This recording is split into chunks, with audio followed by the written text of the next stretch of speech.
Hey guys, in today's video I'm going to show you how you can take any die that you have and turn it into an SVG file, which is exactly how I made these cute little coffee cup embellishments. Sorry, they're taking some time to focus, but that's exactly how I made these guys. I just took an SVG file, or I took a die and I turned it into an SVG file. So this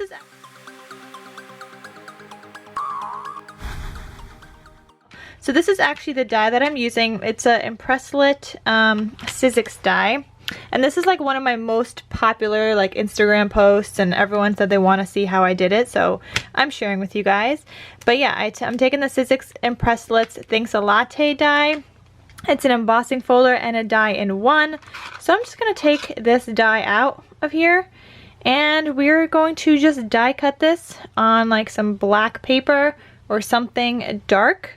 And I'll be right back as soon as I do that. So I'm sure you guys all know how to die cut. If you guys are watching this video, I'm sure you have dies because you want to find out how to change your die into an SVG file. So, all right, let's go die cut this through my machine. All right, so now I have this die cut. I just did red paper because I have a lot of red paper left over from Christmas crafts, and they're like little squares from projects that I made. So I just used that. And see, look how much smaller my little SVG is. So, all right, this is what I'm going to do.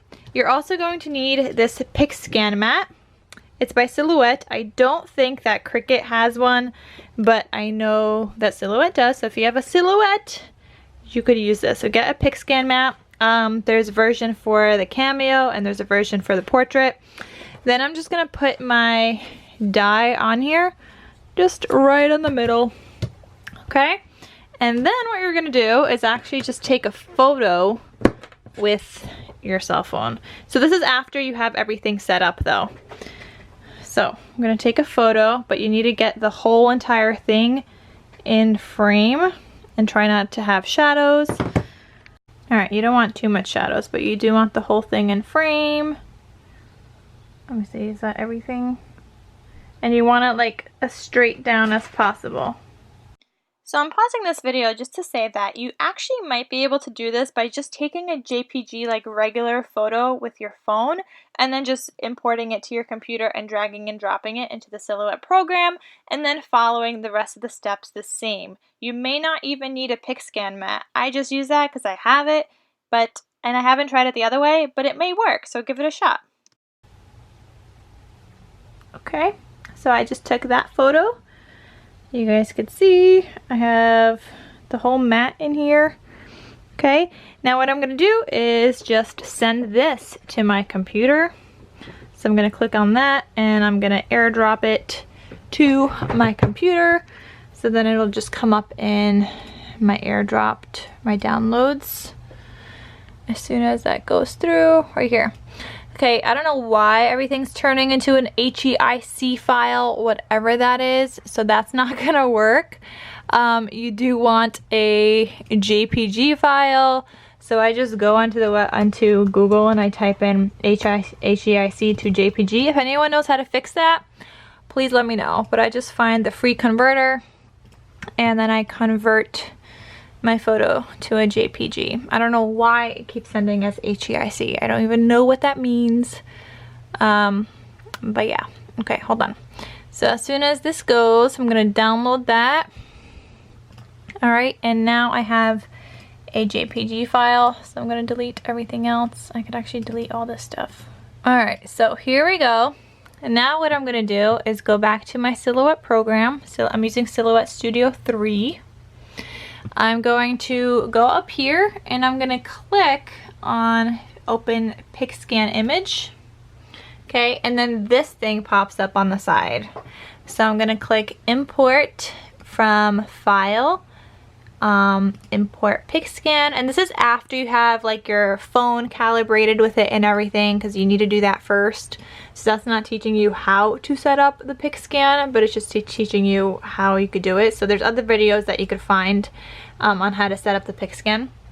Alright, so here we go. I think maybe I was supposed to do this sideways. I don't remember. I haven't done this in a while. But anyway, it's loading the image. Alright, so it looks like I didn't need to change it. It automatically came up like this, and it has like your PixScan lines. I never cut on this mat, I just use it to like scan images.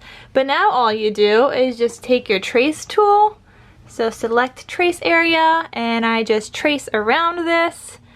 I click on trace outer edge, and then it traced that whole thing for me. So now I can move this out here, and you guys could see there's like little red specks around it. I'm just gonna release compound path and just take that out and delete all the other pieces.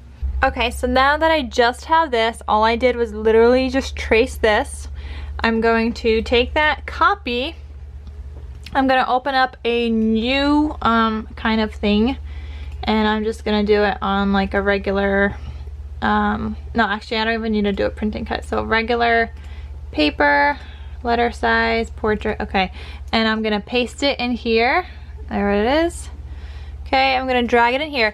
Now if you want to separate all the pieces like I did, which allowed me to get all of these layering pieces, like a different color for the top, I could do a layering piece here in between.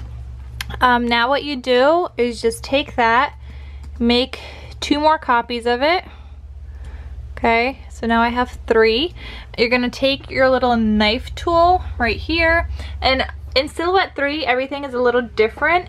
In the other programs it's you know on different sides. I think everything is on this side in the new program. I just haven't figured out how to use the new one yet, so I'm still using Silhouette Studio 3. But yeah, I have the knife tool selected. You guys see it's a little knife, and then all you're gonna do is just chop this. Oh wait, just kidding, don't do that. You could chop it, but you need to make sure you have solid line selected here. I did outline, which means it just chopped it and didn't create a line. If you do solid, watch this now. Ready? And chop. And now it creates another line for me. So that's it. I can move this out and delete that. I have a layering piece that goes on top, just like that. And I'm gonna do the same thing here, and I'm gonna do that inside piece. So I'm using my knife tool again, and I'm going to chop this, and then I'm gonna chop down here and chop that. Okay, then I could delete and delete, and then I have this layering piece that will go right here, and then this layering piece that goes right here. What you could also do now, if you want, is add a little oval. And I'm showing you guys with a coffee dye, but you guys could use this as any dye. So I'm making a little oval, and this is just like a little hole for the coffee cup. So you could just add that to the lid, group that together so that when it cuts out, you now have a little hole on your coffee cup. You could put it in the middle, on the side, wherever you want.